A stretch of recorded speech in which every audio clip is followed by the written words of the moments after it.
Pai, do Filho e do Espírito Santo. Amém. Ave Maria, cheia de graça, o Senhor é convosco. Bendito sois vós entre as mulheres, bendito é o fruto do vosso ventre, Jesus. Santa Maria, Mãe de Deus, rogai por nós, pecadores, agora e na hora de nossa morte. Auxílio dos cristãos. Pai, do Filho e Santo. Então, para falar do sino da Amazônia, nós temos então conhecer o que é a Amazônia, né? O território e também o povo que está lá. Então, primeiro, nós vamos analisar então um pouco do território. A área da Amazônia é gigantesca, dá 5,5 milhões de quilômetros quadrados. É uma área realmente impressionante, dá soma em vários países da Europa. Dá 10 vezes o tamanho do estado de Minas Gerais, quase. É bem gigante. Então, e a área da bacia hidrográfica é até maior, até 7 milhões de quilômetros quadrados. O Brasil tem por volta de 8,5 milhões de quilômetros quadrados. Então, estamos falando de uma área assim gigantesca, né? É uma área que tem uma floresta, né? Quase intacta. E aí começa o festival de bobagens que é espalhado por aí, né? Que é a primeira bobagem que a Amazônia é o pulmão do mundo, né? Isso é uma bobagem repetida pelo presidente da França, mas é de uma idiotice, uma coisa que é inacreditável, né? Todo mundo sabe que o nosso oxigênio vem decorrente do mar, do oceano, não tem nada a ver com a floresta amazônica, absolutamente nada a ver, é um mito, ficam repetindo mitos, né? Depois nós vamos analisar para que serve isso daí. Depois outra também a mentira que a Amazônia influencia o clima do mundo, também é outra mentira. Outra mentira, se desmatar vai virar deserto, também é outra mentira. Já se sabe que pelo menos uma região do Acre, o Acre inteiro, não é floresta de primeira geração, já foi completamente quase desmatada e ressurgiu a floresta do nada, então isso daí tudo é mentira.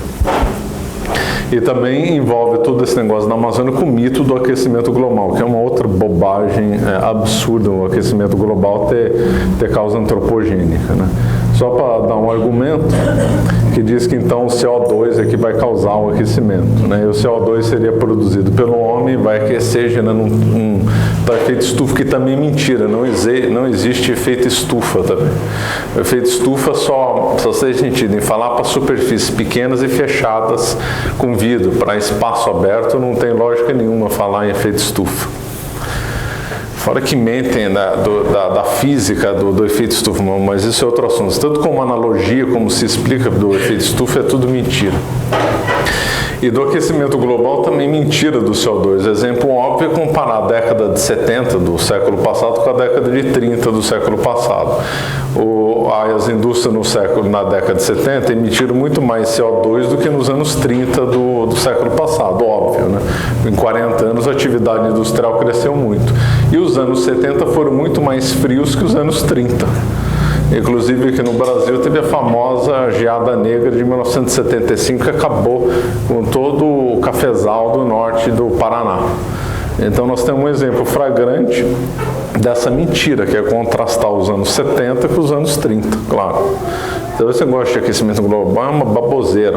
A Terra depende de outros fatores, envolve principalmente a atividade solar, que agora que parece a atividade solar está declinando. Se isso for verdade e tiver a mesma correlação do passado, a Terra vai entrar num período de resfriamento agora. E depois, o aquecimento global, historicamente, sempre foi bom para a humanidade. Vários períodos históricos foram bem proveitosos com o aquecimento global. O século XIII, por exemplo, foi uma época de aquecimento global. A época da peste negra foi uma época de esfriamento global. E assim, sempre vão se alternando esses ciclos, que não tem nada a ver com o homem. É uma baboseira que ficam repetindo. Se criam mitos e aí sustentam esse mito para finalidades ideológicas. Então é tudo isso aí mentira, pulmão do mundo, que afeta o clima. Se derrubar a Amazônia inteira não vai alterar nada o clima, não vai alterar o clima, o microclima, claro, mas não vai alterar nada. E depois é derrubando a floresta que vai gerar progresso, não o contrário.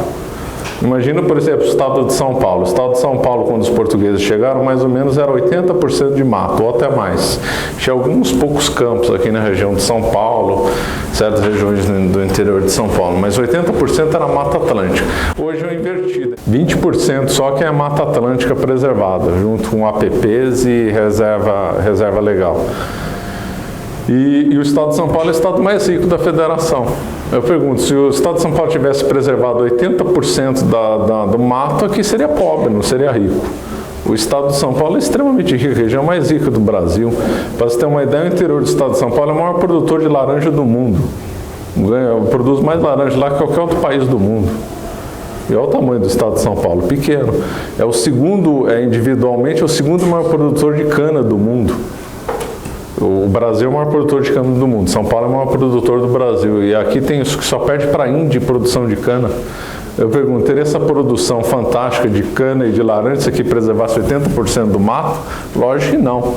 A civilização depende de derrubar a floresta. Claro, a costa leste americana, idem. E se ela preservasse a floresta? Ia ter Nova York, ia ter Filadélfia, ia ter nada lá.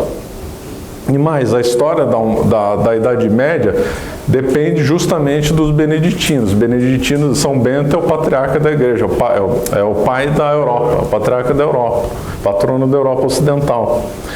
E o que os beneditinos fizeram pós-queda do Império Romano? Derrubaram a floresta. Irrigaram campos, drenaram pântanos, construíram mosteiros e impuseram a agricultura no local e estimularam o pastoreio. Imagine se os beneditinos tivessem mentalidade dos padres de hoje. Acabou, não tinha civilização católica. Não tinha civilização católica. Foi graças aos beneditinos e com a atuação de derrubar a floresta que se criou a Europa como tal. Quer dizer, de uma estupidez manter a floresta assim. Aí sim é poder construir estrada, ter ligação entre os povos, facilitar o comércio, facilitar a integração. Não, lá eles estão com essa preservação completamente irracional. Por lei tem que preservar 80% da mata na Amazônia Legal. A Amazônia Legal inclui um território de cerrado. De cerrado é 35%, mas para onde tem floresta, 80%, por lei que tem que ser preservado. Não tem civilização com isso. Essa lei da Amazônia está condenada a perpétua pobreza com essa lei, com esses padres traidores da fé, de querer manter a floresta daquele jeito. Isso é uma coisa completamente criminosa. Depois nós vamos avançar mais nisso. Então nós estamos situando o que é a Amazônia e confrontando com a lenda. A lenda é essa que vocês conhecem, que a Amazônia é o pulmão do mundo, é importante para o clima, a floresta é uma maravilha, tudo lá é bom e tal. Agora vamos então ao lado do povo que mora na Amazônia. Quando se vê os sinos, os jornais, os padres falando da Amazônia, parece que só tem índio no Amazonas, né? Só tem índio lá, que quase 90% da população lá é indígena, né? Só para você ter uma ideia, a Amazônia tem mais ou menos 20, a Amazônia inteira, inclui o estado de Amazonas, Pará, Roraima, Rondônia, norte do Mato Grosso, o norte do Tocantins, oeste do Maranhão, ali tem entre 20 e 25 milhões de habitantes. No Brasil inteiro tem 900 mil índios, Brasil inteiro. Isso porque subiu muito, porque tem muita gente se declarando índia para ter cota. Para entrar na faculdade ou ter cota em concurso público. Quer dizer, tem muito menos ainda de 900 mil. 900 mil dá 0,5% da população do Brasil. Então, no Brasil é 210 milhões de habitantes. Quer dizer, os índios não são nada percentualmente. Mesmo na Amazônia, mesmo no estado do Amazonas, que é o que teria mais de índio, a população lá de índia é 1%, menos de 1% até. Quer dizer, os índios hoje na Amazônia é a minoria da minoria.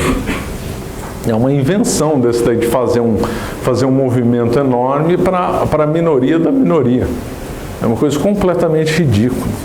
E o que se diz dos índios, então? Então, aí nós vamos ter que demorar um pouco para entender quem são os índios, né? Quando os portugueses chegaram, eles se depararam, então, com duas grandes classes de índios, que são os tapuias, ou gês, e os tupis, nome que vem de Tupinambá.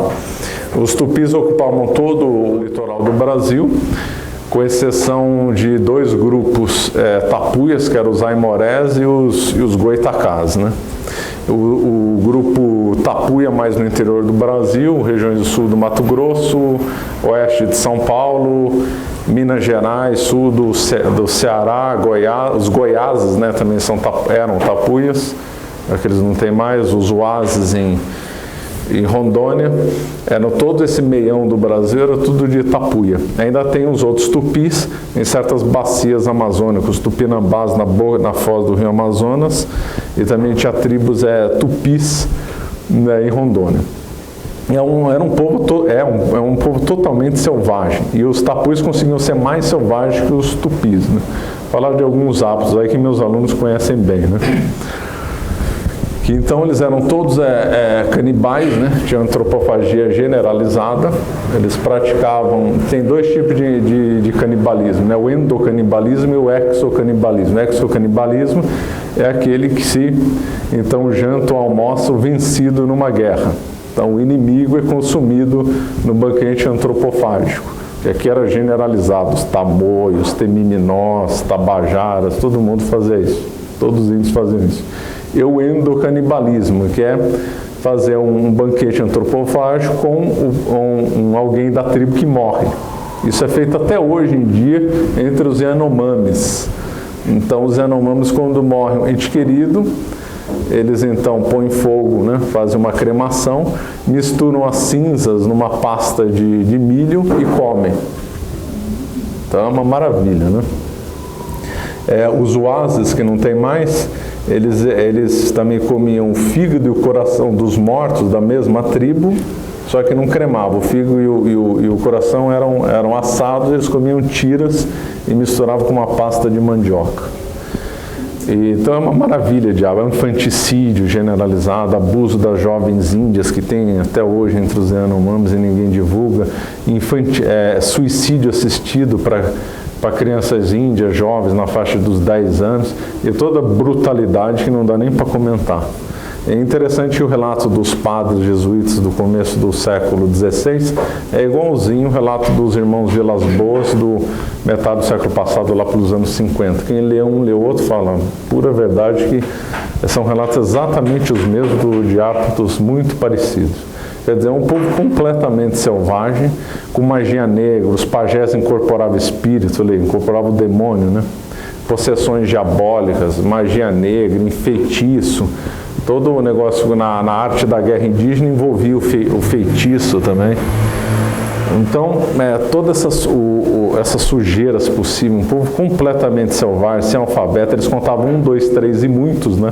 Então, por exemplo, essa classe, essa sala aqui, tanto faz tivesse 4 ou 50, eles iam falar o mesmo número, muitos. Totalmente sem noção. O passado, presente e futuro para ele é ao mesmo tempo verbal. Só para ter uma ideia da selvageria, todo ano tinha uma guerra com tempo marcado, que era a Floresta do Caju, era chamada Guerra do Caju, entre os aimorés e os tupinambás lá no norte do Brasil. Então os tapuias invadiam o litoral e guerreavam para pegar o caju. E é lógico que os vencidos viravam almoço, né? Os goitacás, para ter um exemplo, eles adoravam carne humana e carne de tubarão. Eles caçavam tubarão com arma, eles mergulhavam sem proteção e matavam tubarão, para ter uma ideia. O cacique Cunhambebe ele era enorme, um índio com 1,90 m de altura, ele andava com ossos humanos pendurados das vítimas que ele consumiu. Só para ter uma ideia do nível civilizatório desses índios, né? E aí, esses padres traidores, a mídia, tudo endeusa os índios como se fosse um povo civilizado, integrado à natureza e tal. E omite completamente esses hábitos horrorosos. E, aliás, o que os padres missionários, desde o século XVI, fizeram era justamente tirar o índio da floresta e aldeá-lo, transformar em um ser que vivia em aldeia, ou seja, num ambiente urbano, porque sabiam que na floresta eles iam se perder. Então a mentalidade daqueles padres santos, como José de Anchieta e o grande Manuel da Nóbrega, aliás a ideia do aldeamento foi do Manuel da Nóbrega, era justamente de fixar e tirá-lo da floresta para poder civilizá-lo, já que só pode ter civilização com agricultura que gerou a palavra cultura. Então, o trabalho dos padres hoje é diametralmente opostos ao trabalho do José de Anchieta e do Manuel da Nóbrega. Quer dizer, uns queriam tirar o índio e civilizar, outros querem deixá-lo na pura selvageria, né? Aquele outro bispo, o traidor, Dom Craudler, né, que é um dos mentores do Sino, se orgulha de nunca ter batizado um índio na vida. E diz que nunca vai batizar nenhum. Depois para quê? Para não batizar ninguém? Bom argumento. É isso mesmo. Quer dizer, tudo é uma vergonha, né? Na Amazônia, as missões começaram mais tarde, começaram no século XVII, principalmente na mão dos jesuítas, e estava indo lá uma maravilha, tudo com missa antiga, claro, em ambiente bem feudal. Tanto é que alguns autores dizem que no norte do Brasil se instalou um regime feudal, já que os senhores feudais eram os próprios padres jesuítas, que eram donos de grandes extensões de terra e mandavam em tudo, só respondiam ao rei de Portugal. Eles estavam fazendo um trabalho excelente até que eles foram expulsos da região amazônica. Muitos dos problemas da incivilização na região amazônica é justamente devido à expulsão dos jesuítas. O mesmo problema que teve o Paraguai e o sul da Bolívia. A mesma lógica. Então, todos esses padres, eles não estão preocupados com o bem-estar dos povos amazônicos, não estão nem aí. Se eles estivessem preocupados, eles estariam preocupados com os outros 99% da população, que é muito maioria do que 1% indígena. Estariam preocupados com as periferias das grandes cidades. Se eles estivessem preocupados com o meio ambiente, estariam preocupados com o meio ambiente da periferia das cidades, e não com o interior da floresta amazônica. Quer dizer, é tudo demagogia. Agora, se eles criaram mitos que não são verdadeiros, isso aí tem propósitos lógicos, ideológicos, né? O meio de propagação desses mitos, quer desses padres, quer do sino da Amazônia, quer da mídia, quer dos ecologistas, seguem regras nazifascistas. Eles seguem as regras de propaganda de Goebbels, seguem as teses de Sorrel e de Mussolini. É exatamente o mesmo método que eles aprenderam com esses criminosos comunistas do passado, eles empregam agora. Então vamos ver algumas leis de Goebbels que essa turma, toda a televisão segue as 11 leis de Goebbels, né? Então, diz o Goebbels que tem que criar um inimigo. Então, pouco importa, vamos inventar um inimigo e colocar toda a culpa nele. É exatamente isso que a turma do meio ambiente, os ecologistas fazem. Então, põe a culpa no capitalismo, quem defende indústria e tal. Esses são os inimigos, acabou, os padres do sino e do ida. Então, tem lá o grande inimigo, é o fazendeiro, é o inimigo, o industrial, que é o inimigo. Esses são os inimigos. Cria um inimigo e coloca toda a culpa nele. Técnica do Goebbels. Outra técnica, exagerar má notícia. O fogo da Amazônia foi um exemplo. Então, a Amazônia sempre pegou fogo. Quer com homem lá, sem homem, é natural pegar fogo na Amazônia na seca. Esse é absolutamente natural e a floresta fica do mesmo jeito. Aí não, se exagerou. Técnica do Goebbels, exagerar má notícia. Segundo, típico, é ressoar boato. Essa é a mais famosa técnica do Goebbels, que é inventar uma mentira e perpetuar essa mentira, repetir tanta mentira até que a pessoa pensa que é verdade. É ressoar os boatos, que é o que se fala do aquecimento global. Então a mídia todo dia fica falando de aquecimento global, crescimento global, crescimento global, até que as pessoas, por osmose, acabam achando que realmente tem aquecimento global, achando que os ursos polares vão ser extintos, aí pega aquela foto de um urso polar isolado num pedaço de gelo, que é ridícula. Um dos maiores estudiosos de urso polar chegou a dar uma aula aqui em São Paulo, eu acho. Chama Susan, depois se alguém quiser eu dou o link, falando que aquilo é completamente bobagem. Durante esse período dos últimos 20 anos que supostamente a Terra esquentou, a população dos ursos aumentou e não diminuiu. Que diminuiu foi das focas, ela falou, porque eles têm, os ursos e focas é invertido, quando aumenta uma população diminui da outra. Só que como o urso polar é visível, bonitinho, e a foca não é, e todo mundo esqueceu da foca e imaginou que o urso polar estaria extinto. Tudo mentira também. De técnica do Goebbels, inventa uma mentira e fica martelando a mesma mentira. Outra técnica também, típica técnica da televisão, que é entrevistar o especialista. Então inventa lá uma mentirada, pega lá um cientista que foi comprado por alguma ONG, pago por alguma ONG e que financiou um trabalho mentiroso, para ele falar um monte de bobagem. É o especialista, típica coisa da Folha, de televisão e tal. Essa técnica do Goebbels também. Outra lógica, ocultar informação, essa aí do ciclo solar agora baixando, ninguém comenta. E assim vai, forjar pensamento comum. Todo mundo sabe que está tendo um aquecimento global, todo mundo sabe que tem que defender a natureza. Aí, técnica do Goebbels, forçar um pensamento comum. Outra, bombardeio de informações, é jogar tanta informação do mesmo tema que a pessoa perde a capacidade de de analisar as informações. Então joga aquecimento, queimada na Amazônia, logo depois vem uma outra, morreu o urso polar, depois vem na sequência lá, queimada na Sibéria, ou sei lá onde. E assim vai sendo bombardeado de informação, a pessoa não reflete naquela primeira informação. E fica pulando de galho em galho, é o bombardeio de informação. Também técnica do Goebbels também. As 11 técnicas de propaganda do Goebbels são utilizadas pela televisão, são utilizadas para toda essa turma de ONG, padres e todo mundo que defende essa baboseira de ecologia. Outra técnica usada por eles. Essa é a técnica do mito, que é a pior delas, né, que vai gerar as piores consequências.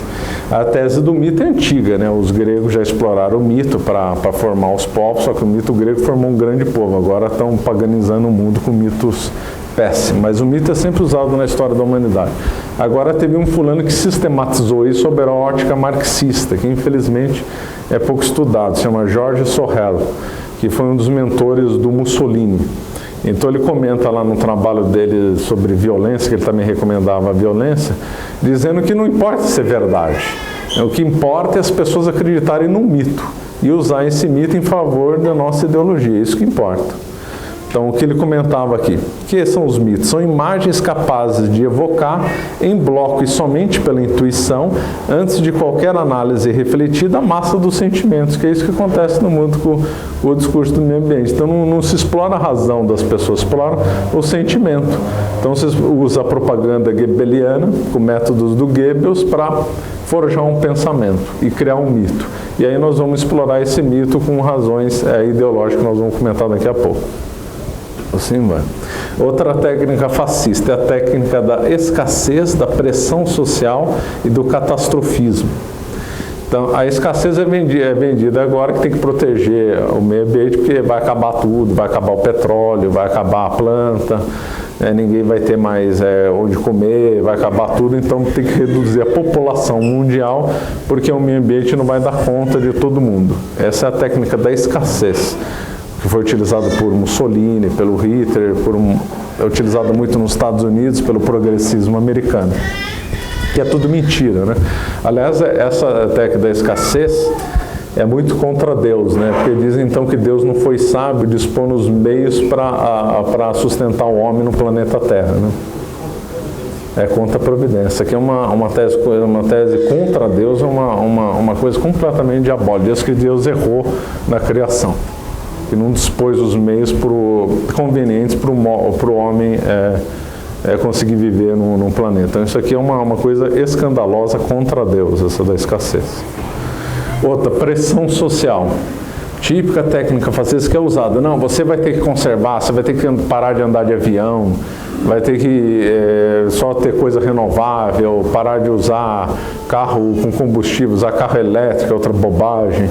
E assim, faz uma pressão social para mudar o comportamento da pessoa. Esse negócio de carro elétrico, nossa, é uma das coisas mais irracionais que tem. Por quê? Daí eu falo assim, não é porque se liga o carro elétrico não produz fumaça. Tá bom, mas de onde vem a energia do carro elétrico? Pensando na Europa, na Alemanha aqui, é uma das fontes dessa cretinice. A energia elétrica da Alemanha vem de termoelétrica. E as termoelétricas da Alemanha atualmente são as que poluem mais no mundo.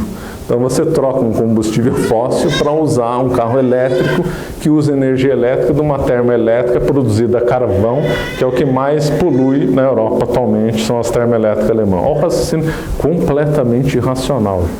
É irracional.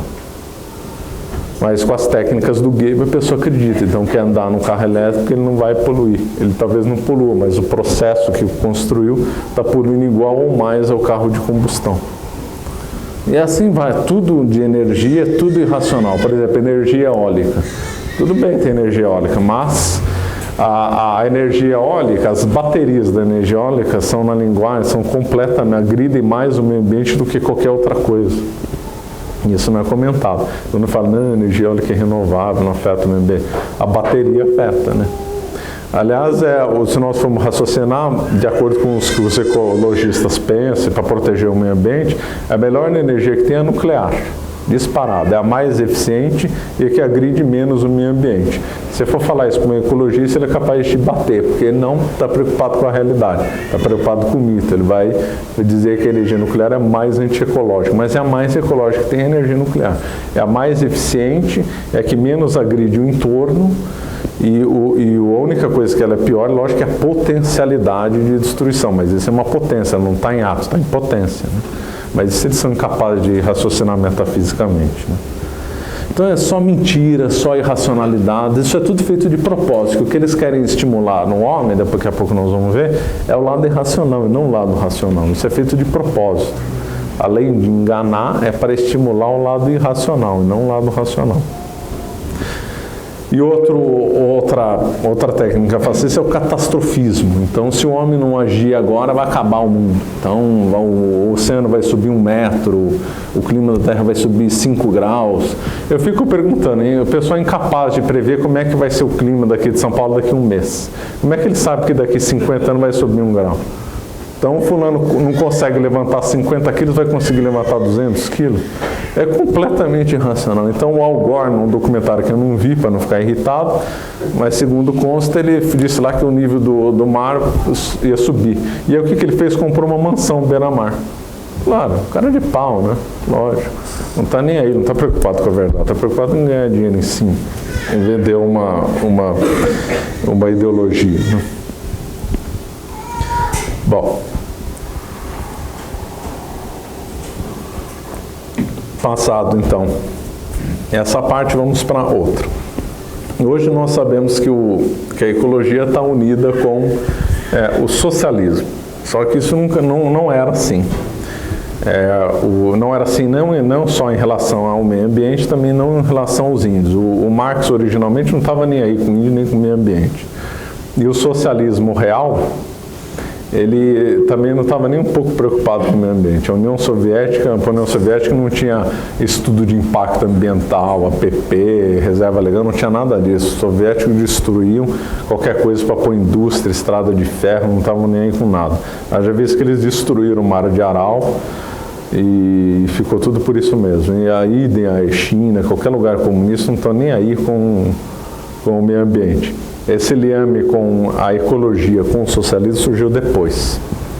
E a exploração, usar os índios como massa de manobra para o marxismo, tem um começo que é com José Carlos Mariátegui. José Carlos Mariátegui era um peruano, mas que teve toda a formação na Europa, estudou lá o Gramsci, talvez tenha estudado Lukács, Lenin e outros autores marxistas. Ele voltou para o Peru, então ele resolveu aplicar a tese do Marx aos índios peruanos. Então ainda temos esse ponto já na década de 20, quando o marxismo incorpora os índios como massa de manobra dos oprimidos. Agora o liame, propriamente falando, o liame de índio, ecologia e marxismo, eu acho que o grande ponto foi do Boff, em 1995, com o livro Grito da Terra. Se alguém tiver estômago para ler, pode ler. Que realmente é de doer. Eu não tive coragem de ler inteiro, li alguns trechos. Então ele diz, já que os pobres são oprimidos pelo capitalismo, a mãe terra também está sendo oprimida pela exploração ecológica. Então ele faz a ponte de opressão da terra com opressão dos povos oprimidos. Então ele fez o liame da teologia da libertação, que já usava os índios como massa de manobra faz tempo, com a ecologia. Então nós temos essa coisa que aí depois na sequência tivemos Carta da Terra, agora incorporou o Cláudio Umes, o Cláudio Umes é o presidente da Repan, né, que redigiu o texto do Sínodo da Amazônia. Então a partir essa ligação do marxismo com a ecologia tem o que Tem menos de 30 anos. Tem esses marcos. Então, agora vamos ver pelo documento do Sínodo, aí nós vamos interpretando a ideologia que está lá por trás dele. Esse é um documento realmente bem indigesto. Peguei alguns pontos aqui para ver, e aí nós vamos comentando a ideologia aqui. Então, ponto 12, para ter uma ideia.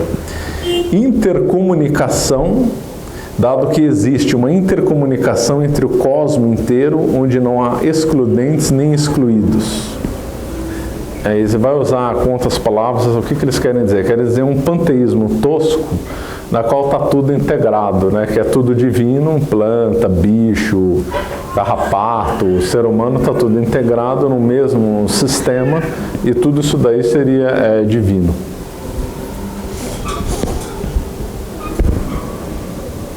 Olha que absurdo, o documento é herético, lá não sou eu que falo, vários cardeais e bispos já falaram. Olha que absurdo o que está aqui.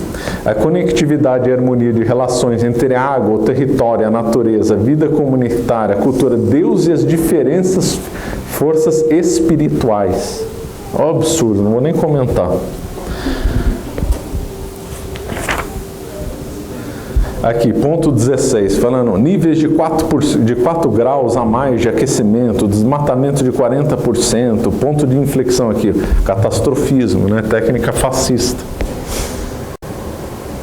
Aqui, ó o ponto 17, que lindo. Somos, nós indígenas, fazemos parte da natureza porque somos água, ar, terra e vida do meio ambiente criado por Deus. Pedimos que cesse os maus tratos e o extermínio da Mãe Terra. Isso aqui no documento, olha que beleza. Então nós temos a Mãe Terra, que é uma entidade divina e que está sofrendo, e que índio e todas as populações fazem parte desse todo, e isso é indistinto. Então aí nós estamos vendo, poder a primeira análise, que nós estamos diante de um panteísmo, mas na realidade nós estamos diante de uma dialética gnóstica panteísta ao mesmo tempo, própria do romantismo. Aliás, vale a pena ler o texto do professor Orlando sobre o romantismo, que dá para entender muito bem o sino, já que o romantismo ele teve fontes gnósticas, né, bem dentro da gnose, fontes cabalistas, e o romantismo é dialético, ele é ao mesmo tempo gnóstico e panteísta. Por quê? Principalmente na questão da selva e da floresta. Porque ao mesmo tempo que eles cultuam a floresta, eles não cultuam a floresta que existe, eles cultuam uma floresta idealizada que não existe. Então a floresta existe, mas eles dão uma característica que não existe. Então eles estão adorando um ser e um não ser ao mesmo tempo. Então é completamente dialético. E por que essa obsessão com floresta? É por causa do lado irracional. A gnose ela é irracional. Então toda a técnica do Goebbels, técnica fascista, a técnica de Sina, dos ecologistas, é que apela ao lado irracional do homem. Então o que salva a humanidade, que vai salvar para a redenção gnóstica, é o lado irracional, não o lado racional. E a floresta, ela simboliza esse lado irracional, quer porque nascem viver os selvagens, e aí a ponte com o Rousseau é claro, né? Então, para o Rousseau, o selvagem é a sociedade que vai corromper o selvagem. O Boff vai dizer que o selvagem é mais civilizado que o homem estudioso, que o homem da cidade. Então, eles favorecem aquele ambiente de irracionalidade. E também tem uma outra coisa, a floresta é o oposto de um campo com agricultura. Um campo com agricultura, um campo de cana-de-açúcar, um campo de um laranjal, você está vendo que teve uma inteligência atuando lá. Teve uma ordenação daquele território para o homem. Teve um trabalho de inteligência que vai, ao longo de gerações, vai criar uma cultura. A floresta não tem um trabalho de inteligência nela, ela é uma coisa bruta. O correto, sob o ponto de vista lógico, é, então, derrubar a floresta para transformar em campo e arar a terra ou fazer pecuária. Então, a floresta representa esse lado irracional em contraposição à agricultura. Como os românticos odiavam a cultura, eles eram, uma linguagem moderna, contra a cultura, a floresta representa contra a cultura, porque, por definição, a floresta não tem agricultura. Então, daí a obsessão deles com a floresta. Isso aqui é romantismo puro da floresta. Novos pontos aqui para análise. Essa aqui é fantástica, item 9. O território da Amazônia é um lugar teológico, mas também é uma peculiar fonte da revelação de Deus. Não, olha o delírio do que o homem está falando. Olha o absurdo, olha a heresia, a revelação. Imagina só. Lugar teológico, ó, coisa completamente absurda. Aqui não tem nem sutileza no documento, tá a heresia descarada aqui, né? Quem escreveu o documento? Foi a Repan, não está assinado. A Repan é presidida por Dom Umes e ela que está ordenando o sino. E esse Dom Umes é ligado com bispos alemães. Então, bispos alemães criaram o sino na Amazônia e em Roma, né? Bem lógico, né? Mas tem dentro do BOF também? Tem, lógico. Tudo baseado no BOF, isso aqui. Vários textos estavam lá no livro dele de 1995. Está tudo aqui, na Carta da Terra, está tudo aqui. Isso aqui é a cara do BOF, claro. Aqui, ponto 23. A selva não é um recurso para explorar, ela é um ser ou vários seres com os quais se relacionar. Então eu não posso explorar a floresta, tem que relacionar como eu relaciono com o André. É delirante.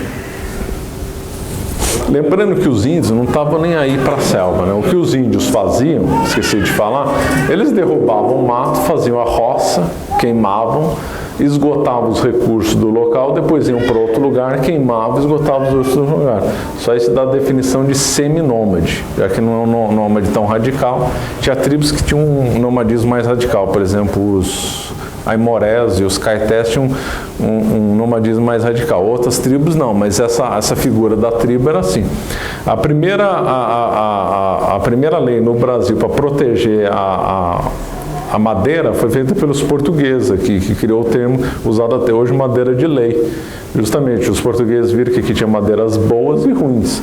As ruins pode derrubar à vontade e as boas vão preservar. É peroba, jacarandá, mogno, etc. O índio não tinha essa compreensão nenhuma. O índio quer derrubar tudo, produzir a coisa e depois vai para outro lugar. É assim que funciona. A primeira visão racional da floresta foi dada pelos portugueses, derrubar, fazer agricultura, preservar uma certa madeira e tal. E a lei de madeira em Portugal é mais antiga ainda, remete a Dom Diniz, lá no século XIV. Imagina só se os portugueses no século XV tivessem essa mentalidade de preservar a floresta. Não tinham derrubado a floresta de Leiria e não tinha acontecido as navegações, né? Outro, ponto 24. Na Amazônia a vida está integrada e unida ao território. Não existe separação entre as partes. Quer dizer, a vida do índio e da terra é igualzinho, está no mesmo nível. Quer dizer, eles tratam o índio como bicho, como árvore, igualzinho. Igualzinho. Não trata ele como ser humano, provido de corpo e alma, que tem que ter a alma salva. Eles estão preocupados em salvar a planta, não salvar a alma do índio. Aqui, ó, bem claro nessa linha panteísta gnóstica dialética. Não há espaço para a ideia de indivíduo separado da comunidade ou do seu território. É tudo divino e a individualidade é uma ilusão, típica tese gnóstica. 30. Esse aqui eu tenho que concordar, é o único ponto que eu concordo. Confirma-se assim um caminhar infinitivo, para dar uma ideia de absoluto, né? Quando se usa o termo no infinitivo, é um caminhar, é um conhecer e tal, usar um termo de infinitivo dá uma ideia de eternidade, de perpetuidade, né? Teve início com o Concílio Vaticano II, aí tem que concordar. É o único ponto que eu concordo aqui do único texto. Por quê? Porque foi o Concílio Vaticano II que abriu as portas para essa heresia aqui, totalmente vulgar, né? Os hereges do passado eram mais inteligentes, né? A decadência da civilização se prova pelos bons e pelos maus também, né? Quando os maus também ficam mais grotescos, as heresias são menos sutis, prova que a civilização está decadente também. As heresias em Dante, na Divina Comédia, tem um nível melhor que esse, que é entre nós. Né? Então, aqui está certo. Assina embaixo, lógico, foi o Concílio Vaticano que abriu as sementes do verbo espalhadas, abriu a porta para o ecumenismo, missa nova, está tudo aqui. O sínodo é fruto do Concílio Vaticano II e da missa nova, está aqui, causa e efeito. Lógico, acabou. É isso aqui, o Concílio Vaticano II não condenou o comunismo, e o que tem aqui no sínodo? Ecumenismo, comunismo, meio ambiente, tudo está lá. Isso aqui é a criação do Concílio Vaticano, é efeito. Lógico que vai piorar ainda mais no futuro, claro, mas é efeito. Aí depois do Concílio Vaticano II veio Medellín, veio Santarém, veio a Carta da Terra, veio encontro que eu não sabia, mas depois eu vi que um absurdo, encontro das superioras em Roma, 2002, eu acho, com conclusões completamente absurdas, defendendo o diaconato para as mulheres e outras coisas. Então, é aqui, evoca um novo Pentecostes. Claro, aqui é a tese joaquimista, né? só teve um Pentecostes, claro. O que ele quer dizer aqui para bom entendedor? Quer dizer, então, que vai vir a idade do Espírito Santo. Então, é a velha tese joaquimista, velha tese cabalista, né? Isso aqui é muito cabala de balcão, né? Isso aqui tem muitas notas de cabala de segunda mão. Depois nós vamos comentar um pouco. Então, o que significa isso? Segundo o herege do Joaquim de Fiore, que era um monge calabrês que aprendeu com cabalistas que lá viviam, então a humanidade ia ter 3 idades. Teve a idade do Pai, que é o Antigo Testamento, que é a época da lei. Depois ia vir a idade comandada por Cristo, que é a época da graça. Ia vir então a civilização do amor, que é comandada pelo Espírito Santo. O Joaquim de Fiore teve um impacto colossal, né, em todas as heresias que vieram depois dele, influenciou um monte de gente, protestantes, católicos, para tudo quanto é lado. O Ritter era dessas teses joaquimistas, que eu saiba não tem nenhuma heresia que veio depois dele que não tenha incorporado essa tese que vai ter um mundo depois sem lei, um mundo do amor, um mundo do Espírito Santo, etc. e tal. E aí está aqui, quer dizer isso. Aqui, olha outro absurdo. A abertura não sincera ao outro, assim como uma atitude corporativista que reserva a salvação exclusivamente ao próprio credo. Quer dizer, então está criticando o credo católico. E quem quer ensinar o credo para os outros tem uma atitude corporativista. Interessante que, não sei se é nesse documento ou em outro produzido pela Repan, eles elogiam o trabalho dos evangélicos. Então, eles criticam a ação dos padres que ensinam o credo e elogiam os evangélicos. É inacreditável. Aqui, ó, de novo, na linha joaquimista, ó, poderíamos dizer que o diálogo é pentecostal, é o nascimento da igreja, de uma nova igreja, claro, uma igreja joaquimista, diálogo. Esse diálogo aqui, logicamente, que não é no sentido do diálogo platônico, né? O Concílio Vaticano II e depois as teses do diálogo foi baseado no Martin Buber, que era adepto da Cabala, né? Esses diálogos baseados na Cabala são os seguintes. Então, o diálogo platônico visava convencer o outro de alguma verdade. Essa é a essência do diálogo platônico, desde que o outro tivesse honestidade intelectual. Esse diálogo do Concílio Vaticano II é um diálogo cabalista dialético. Então, existe o diálogo entre um e o outro. Um é a tese, o outro é a antítese. E aí do diálogo desses dois vai nascer a síntese. Então, essa é a essência do diálogo, que é um diálogo dialético cabalista. Olha outro absurdo aqui: o amor vivido em qualquer religião agrada a Deus. Então, o amor vivido na igreja satânica, que mata bebês numa missa negra, agrada a Deus, né? Está aqui. Claro. Pois é. Então está aqui. Isso aqui é uma blasfêmia, na realidade, né? Aqui, poderemos dizer que o diálogo é pentecostal. Isso eu já falei, pentecostal, né? Aqui, olha, é uma igreja profética, aquela que ouve os gritos e cantos de dor e júbilo. Igreja profética, está prometendo um novo tempo, né? É o tempo justamente da terceira época. E interessante que esse sínodo, né, esse ambiente que nós temos de histeria, para defender o meio ambiente, de histeria ecológica combinado com o sínodo, é um liame dialético. E todos esses liames dialéticos são perigosos. Por quê? Porque nós temos do lado uma gnose, um panteísmo tosco, é verdade, com notas cabalistas, notas forte do romantismo, principalmente romantismo lá da primeira fase, bem focado na natureza.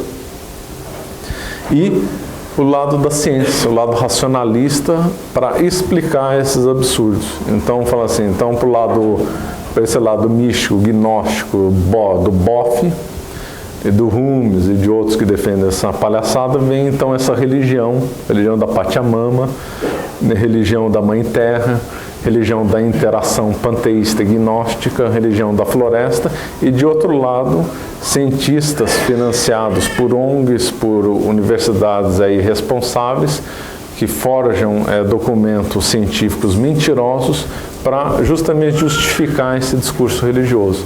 Então nós temos então É um lado racionalista com um lado irracionalista, os dois no mesmo sentido, igualzinho, defendendo a mesma coisa. Tem que proteger o meio ambiente, tanto pela ciência como pelo lado místico. É uma fusão dialética. Toda fusão dialética vai produzir uma pequena, não vai ser uma grande revolução como a francesa, mas se espera que vai produzir alguns efeitos ruins, né? Porque é uma junção dialética da ciência com o lado irracional. Ponto 50.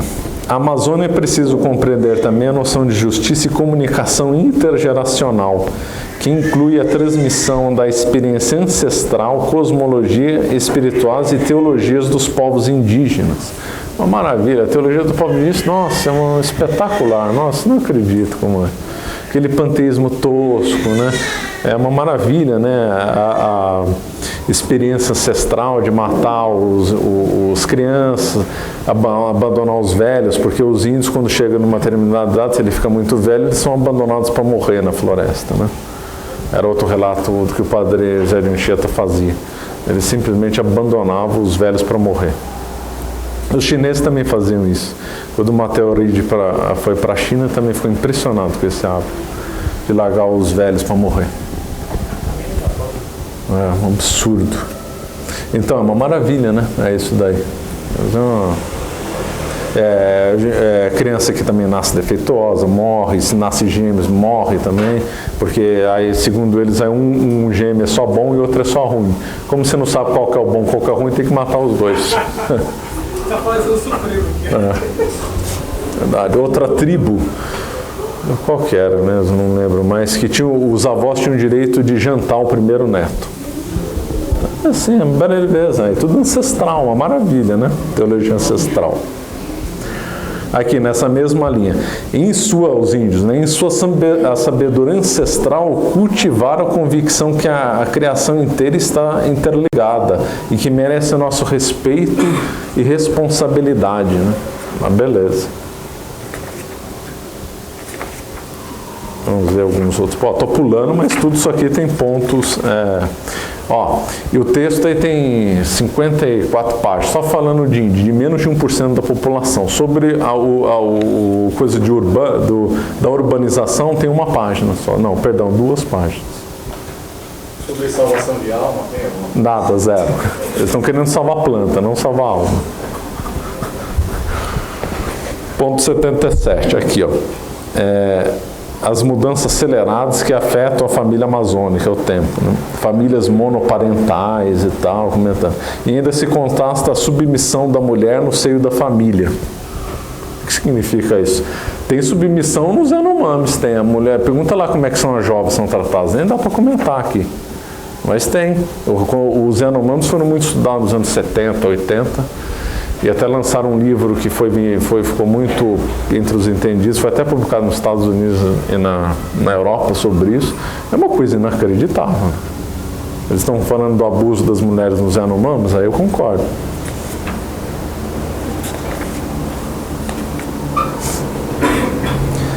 Aqui, ponto 87. Os rituais e cerimônias indígenas são essenciais para a saúde integral, menos da criança que foi morta, né? Ou dos gêmeos que foram sacrificados, ou dessas jovens que foram abusadas, né? É uma maravilha, né? Tem um antropólogo brasileiro que não romantiza, que é criticado por alguns outros antropólogos, porque ele fez livros mostrando de maneira bem crua como os índios, como é organizada a sociedade dos índios. É o Vilas Boas. Quem é? Vilas Boas tem um relato impressionante, eu li, é muito bom, tem que ter estômago. Então é isso. São 2 irmãos, eles saíram de São Paulo, foram para o Amazonas, é uma aventura de primeira, pena que a linguagem vai ter um monte de sujeira e tal. Mas os relatos deles são impressionantes. E como aventura também esplêndido. Pena que a linguagem nem dá para recomendar que os jovens vão ler. Mas é esplêndido. Então, por exemplo, ele comenta lá uma vez que eles estavam na Amazônia. Na Amazônia você tem que ter algum índio andando com você, senão você morre. Acabou, ponto final, vai morrer. Os missionários, quando entravam na bacia amazônica, a primeira coisa que eles tinham que fazer é ter algum índio com eles. Senão vai morrer, não tem chance. Vai morrer, 100%. Aí, de repente, pegaram uma enchente no Amazonas. E agora? Eles ficaram uma semana em cima dos galhos altos da floresta, esperando o nível do rio baixar, comendo insetos e lesmas das árvores. Se eles não tivessem índio do lado, estavam morrendo de fome. O relato é nesse nível, assim, é uma coisa impressionante. Impressionante. E os relatos que eles fazem dos hábitos dos índios é inacreditável. Você fala, não é possível que isso aqui é verdade. Não dá para comentar. Não dá para comentar. Se alguém reservadamente, os mais velhos, eu posso comentar só para ficar sabendo, mas assim em público não dá para comentar. E o relato deles é igualzinho a umas coisas que o Padre Anchieta falava também. Agora, esse dos sociólogos se divide muito. Os padres tendem a mentir. O Dom Cláudio mente. Não existe infanticídio dos Yanomamis, é inventado. Ele vai para a linha romântica radical. Idealiza uma coisa e vamos vender essa ideologia com determinados propósitos teológicos, anticatólicos, românticos, cabalistas, gnósticos, etc. e tal. Outros vão para uma linha mais dos sociólogos mais radicais, vão para a linha do relativismo radical. Quer dizer, se eles matam, está certo porque é da cultura deles. Isso está cheio. Talvez a maioria dos sociólogos pense assim. Não, para os Yanomami é certo matar um índio. Para aquela tribo X é certo os avós comerem o primeiro neto. Para outra tribo é certo eles incentivarem o suicídio para jovens de 10 anos. Parece certo. Da cultura deles não vamos influenciar, acabou. É isso. Relativismo radical.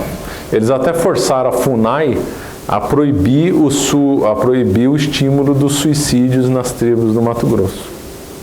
Porque matava um monte de jovens lá. Aí o Ministério Público lotou, isso faz tempo, já faz uns 30 anos, eu acho. O Ministério Público entrou com uma ação e perdeu a ação, né? O ganho de causa foi para a FUNAI porque era o relativismo indígena. Então deixa eu matar. Então tem essas duas linhas, tem a linha romântica, Boff, Humes, Sino, Dom Cráudula, e tem a linha dos sociólogos, que é o relativismo radical. Mas as duas vão convergir na mesma coisa, tem que deixar do jeito que está. Aqui, na Amazônia, educação não significa impor aos povos amazônicos parâmetros culturais, filosofias, teologias, liturgias e costumes estranhos. Então eles inventaram um modo de educação que você não pode ensinar outras coisas que eles não saibam, é isso que ele quer dizer? Então não é educação. Eu vou lá para o índio, se eu não posso ensinar nada que é estranho, não estou educando. Vou ensinar o que ele já sabe? Ensinar o índio a fazer massa de mandioca? Ensinar o índio a adorar o deus Tupã, é isso? Então, ensinar o índio a praticar o índio canibalismo. Se não for ensinar uma coisa que é de fora, não é educação. Olha o delírio da coisa. É ridículo, né? Seria como se não fosse trágico, porque tem almas sendo perdidas, né? Esses índios vão, os índios, espadas, vão tudo para o inferno, né? Se não mudar, uma coisa completamente criminosa. Antinatural. Isso aqui é totalmente contra a lei natural que São Paulo fala, que é inexcusável, né? Esse termo aqui é fantástico. A igreja, falando da igreja geral, é uma igreja em saída. Nossa, essa foi bonita, hein? É uma igreja que se confronta com o pecado desse mundo, mas igreja em saída, olha... Então tem igreja em entrada, né? Para saber o que é. Aqui, sugere-se denunciar as estruturas de pecado. Concordo, o pecado dos Yanomamis, dos padres, dos bispos, aí eu concordo. Óbvio que eu não quero falar nesse sentido. A estrutura de pecado remete ao pecado social. Agora criou-se o pecado ecológico. Então, matar um índio, praticar um infanticídio não é pecado. Agora eu vou lá e derrubo uma árvore, é um pecado ecológico, aí é pecado mortal. Eu jogar alguma sujeira no rio, aí é pecado mortal. Se a pessoa não separar o lixo... Já era. Aí vai para o inferno direto. Aí excomunhão maior. Acho que nem padre resolve. Aí acabou. Agora aborto, tudo bem. Aí... Joguei pilha no lixo. Não, aí acabou. É pena de morte e depois é excomunhão maior, junto. Para as suas gerações, também. Seus filhos, netos vão estar todos amaldiçoados. Aqui fala, o bem viver é viver com a Mãe Terra, em relação, integração e harmonia com a Mãe Terra. Né? Então, é completamente delirante. Quem tiver estômago, então, leia. Para não demorar muito, ficamos só nesses pontos. e fazer só uma recapitulação. Então, isso aqui, o Sínodo da Amazônia é herético, claro, né? Não sou eu quem falo, bispos e cardeais aí já falaram. A natureza do Sínodo é um romantismo bem puro. Quando eu falo puro, aquele romantismo de veio bem gnóstico. Quais são os objetivos disso? É um objetivo contra Deus, contra a religião católica, e do jeito que eles querem, tanto em relação aos índios como em relação à natureza. Se eles colocarem todo o projeto de defesa da ecologia como querem, e fomentar essas coisas criminosas, não em relação com os índios, mas o ecumenismo vai para todo mundo, porque você não vai batizar o índio, também não vai ter necessidade para batizar outras pessoas também, né? Batizar mais ninguém. Vai gerar um colapso social completo, né? Que é o que é visado, né? Pela gnose, especialmente pela cabala, gerar uma catástrofe universal, para depois vir a Tikkun, que é a restauração. Então esse projeto aqui faz parte da escatologia cabalista mesmo, da escatologia gnóstica, e é bem sério, né? Bem perigoso. Certo? Dúvidas? A gente fala nada dos vídeos pro Eu ainda vi hoje. Isso é do fomento da última parte, esqueci de comentar. Exatamente, fomento, então, isso é uma exortação para ter os homens casados padres e o diaconato das mulheres. Saiu hoje no Normal que o documento propôs homens casados lá na Amazônia. Mas mesmo se não tivesse isso, é um absurdo o texto. É perigoso, né? É um romantismo muito gnóstico, dialético, horrível, em sintonia para colocar a corrupção máxima no mundo. Porque para dizer que a sabedoria é a cultura indígena é uma coisa bem criminosa. Pai, do Filho e do Espírito Santo. Também. Ave Maria, cheia de graça, o Senhor é convosco, bendito sois vós entre as mulheres, bendito é o fruto do vosso ventre, Jesus. Santa Maria, Mãe de Deus, rogai por nós, pecadores, agora e na hora de nossa morte. Auxílio dos cristãos.